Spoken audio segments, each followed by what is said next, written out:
Selamat pagi jemaat Tuhan. Marilah kita sejenak meluangkan waktu kita untuk beribadah kepada Tuhan lewat pendengaran akan firman Tuhan. Kasih karunia dan damai sejahtera Allah kiranya menyertaimu di dalam Kristus Yesus Tuhan kita. Amin.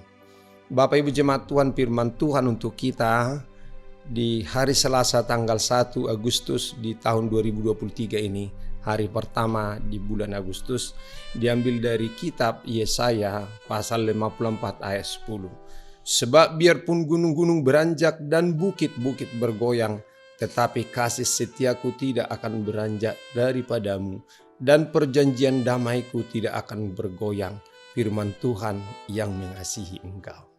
Saudara jemaat, menurut sejarahnya lukisan perjamuan terakhir yang dilukis oleh Leonardo da Vinci, seorang artis Italia yang terkenal.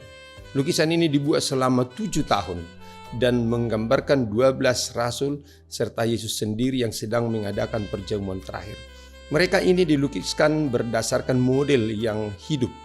Pertama-tama Da Vinci memilih untuk melukis Kristus. Karena ini merupakan proyek yang serius dari raja, Da Vinci pun melakukannya dengan observasi. Pertama-tama ia mengamati ratusan anak muda untuk mencari pola wajah dan kepribadian yang cocok dan tidak terlalu tercemar oleh dosa. Setelah berminggu-minggu akhirnya ada seorang model yang cocok dengan menggambarkan Yesus. Dia merupakan seorang anak muda berusia 19 tahun yang memiliki wajah polos dan tidak tercemar dosa. Selama 6 bulan Da Vinci melukis karakter ini dengan sangat serius. Selama 6 tahun Da Vinci melanjutkan pekerjaannya. Satu demi satu dia mencari tokoh-tokoh yang tepat untuk dilukis sebagai perlambang ke-11 rasul. Akhirnya tinggal tokoh Yudas Iskariot sebagai tahap akhir dari mahakaryanya. Yudas Iskariot, ia adalah murid yang mengkhianati Yesus dengan imbalan 30 keping perak. Maka selama berminggu-minggu Da Vinci mencari orang yang berwajah keras, tampang penipu dan suka mengkhianati teman sendiri. Akhirnya dia menemukan sesosok pria di penjara bawah tanah di Roma. Orang tersebut dijatuhi hukuman mati sebagai seorang penjahat dan pembunuh. Ketika Da Vinci melihatnya dalam kegelapan bawah tanah, dia melihat pria yang tak terurus, berewokan dan rambutnya yang tidak disisir, menutupi raut mukanya. Seraut wajah yang melukiskan sifat yang sangat kejam dan bejat. Inilah sosok yang memiliki karakter Yudas dalam lukisan pikir Da Vinci. Maka atas seizin raja, tahanan ini dibawa ke Milan untuk dilukis. Selama 6 bulan tahanan ini duduk di hadapan Da Vinci. Saat menyelesaikan sapuannya yang terakhir, Da Vinci berkata kepada pengawal, "Saya sudah selesai, bawalah tahanan ini keluar." Saat itu si tahanan mendadak melepaskan diri dari pengawasan si pengawal dan berlari menuju ke Da Vinci seraya menangis. "Oh Da Vinci, pandanglah saya. Apakah Anda tidak tahu siapa diri saya sebenarnya?" Dengan mata tertatih, Da Vinci mencoba mengamati wajah si tahanan. Lalu ia menggeleng-gelengkan kepalanya. "Tidak, saya tidak pernah melihat Anda sebelumnya sehingga Anda diizinkan keluar dari penjara bawah tanah Roma." Sambil menengadah wajah ke atas, tahanan itu menangis dan berdoa, "Ya Tuhan, apakah saya sudah terjatuh sebegitu dalamnya?" Lalu ia memandang kembali ke si pelukis dan sambil menangis ia berkata, "Da Vinci, saya adalah anak muda yang pernah Anda lukis 7 tahun yang lalu sebagai perlambang Yesus." Saudara jemaat Tuhan, inilah kisah nyata di balik lukisan perjamuan terakhir yang mengajar kita tentang besarnya pengaruh pemikiran yang benar dan yang salah bagi seseorang. Anak muda yang tadinya begitu murni dan tidak terlalu tercemar oleh dosa-dosa dunia, 7 tahun kemudian jatuh ke dalam dosa dan kejahatan. Dia pun berubah dari perlambang Yesus menjadi perlambang karakter seorang Yudas Iskariot. Kisah ini menggambarkan sifat manusia yang gampang berubah. Bahkan ungkapan bahasa Batak mengatakan sangguli ngobuk do rohani jolma. Sekarang baik, tiba-tiba besok bisa menjadi sangat jahat. Namun tidaklah demikian dengan Tuhan. Tuhan tidak akan berubah. Yesus Kristus tetap sama baik kemarin, hari ini dan selama-lamanya.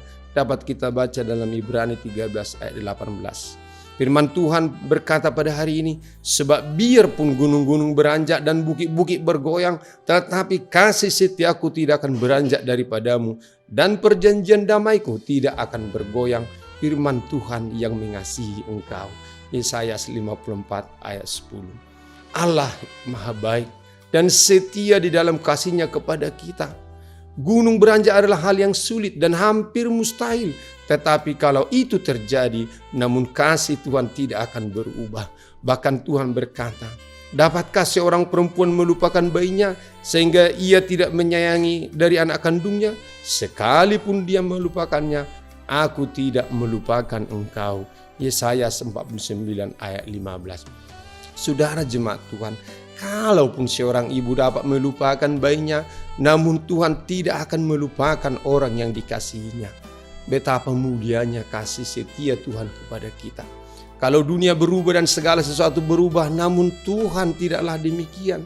Semua hal yang pernah Tuhan janjikan bagi kita manusia itu pasti akan ditepati, karena Tuhan tidak pernah bohong dan janjinya itu ya dan amin. Disinilah keyakinan iman itu sangat diperlukan dari kita. Tidak boleh sedikit pun ada keraguan-raguan. Amin. Marilah kita berdoa. Terima kasih ya Allah Bapa di surga, Tuhan kami yang maha kasih, maha setia. Engkau tetap setia kepada kami. Sekalipun Tuhan kami sering melupakan Engkau, dan kami lalai, dan kami terikut arus dunia, dan melakukan keinginan-keinginan kami. Namun Engkau tetap setia memberi anugerah dan berkat kasih kepada kami. Ya Allah Tuhan kami, hilangkanlah keraguan-raguan di dalam hati kami, bahwa betapa Engkau berjanji Engkau akan menepatinya. Engkau tidak pernah memberikan harapan-harapan palsu. Kalau manusia boleh berdusta dan berbohong, namun Engkau tidak pernah ya Allah. Sekalipun dunia ini Tuhan berubah, Engkau tidak akan berubah. Kasih-Mu tetap dan setia menyayangi kami. Ya Allah Tuhan kami, sekalipun orang tua, seorang ibu dapat melupakan bayinya, Engkau tidak akan pernah melupakan kami. Ya Tuhan kami, terima kasih. Tetapkanlah di hati kami bahwa betapa Engkau sangat mencintai dan menyayangi kami. Dan hari ini pun dalam pekerjaan kami, dalam keseharian kami, Allah hadir turut bekerja dan memberkati kami. Terima kasih Allah, dalam Yesus Kristus Tuhan Juru Selamat kami yang hidup. Amin. Anugerah Tuhan kita Yesus Kristus, kasih setia Allah Bapa, dan persekutuan Roh Kudus kiranya menyertai kamu sekalian. Amin. Selamat pagi Bapak Ibu, selamat beraktivitas. Tuhan Yesus memberkati. Horas.